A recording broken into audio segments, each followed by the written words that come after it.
All right, so for my cross-gender assignment, the activity that I participated in was yoga. So I'm just going to go over question by question and just evaluate and explain my experience and how things have been going through those activities. So the first question I'm going to go over is the activity into historical perspective. Why has it been predominantly for the opposite gender? So the reason why I see yoga being predominant for the opposite gender was more so because of advertisement and marketing. In the past, with the way people were treating females, it was more so labeling females as submissive and passive. So I feel like once yoga got introduced to America, they sort of labeled the activity into a more passive way to pass time.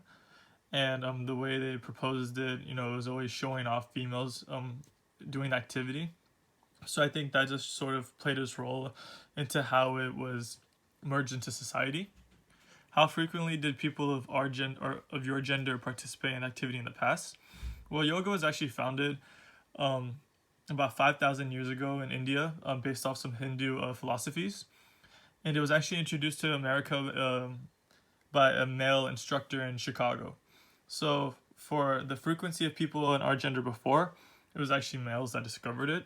So, it's safe to assume that they participated more in the past than they actually do now. So, the next question: put the activity into current perspective. How frequently do people of your gender participate in the activity today? Not as many males participate in yoga as females, especially compared to how it was in the past. Now, males do participate in yoga as well. It's just not as abundant as the amount of females that do it. So there's that. Are there any current or recent issues around activity? No, no current issues. It's just something good that everyone should be doing. What are your theories as to why there may or may have not been historical change in the participation? Again, to go back to what I said in the beginning about the history, it's just more so how society itself labeled activity, and that sort of reflected toward the interest in how what kind of gender should be participating and what kind shouldn't, which is, I think, total BS. How or why does this activity fit into traditional ideas of leisure for the opposite gender? So the only thing I believe is a valid reason for this to be more of a quote unquote female predominant activity is more so the biological breakup of females. They are naturally more flexible and have better range of motion than males do. So with that, this yoga is definitely something more of their strong suit.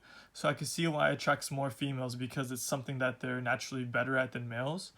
So when you're naturally better at something, you enjoy it and you want to participate in it more. So that's the only reason why I would see being fit into the opposite gender more often.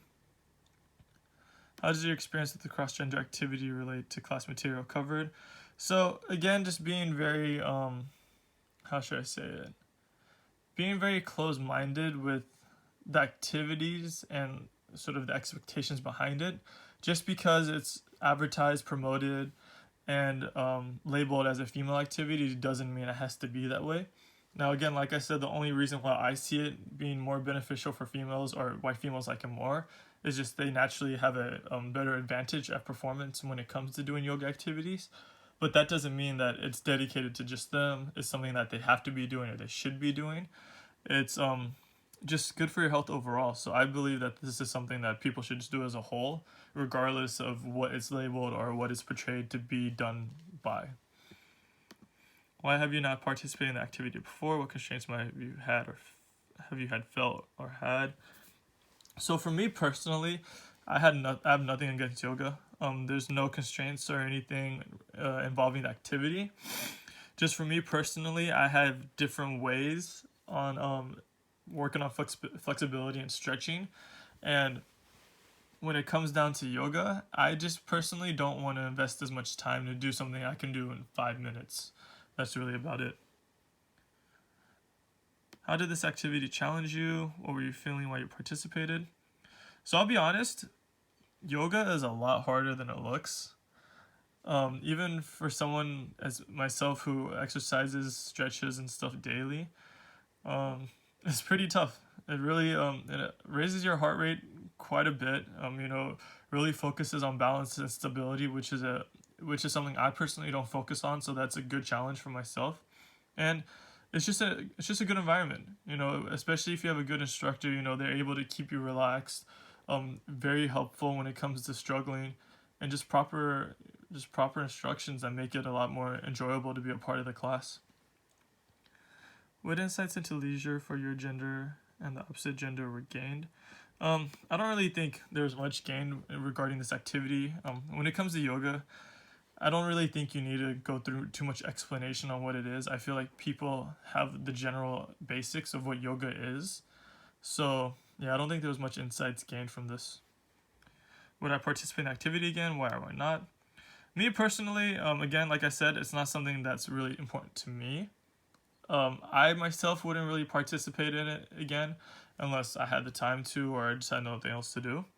But I would definitely recommend this to people. It doesn't matter of your background, history, physical capabilities, whatever it may be. I definitely recommend that anybody tries to do yoga at least once in their life. Would you recommend the activity to other people who are the same gender as you? I would recommend it to anyone. Doesn't matter gender, background. If you care about your health, your well-being, longevity of life, just participate in some yoga and it'll do wonders.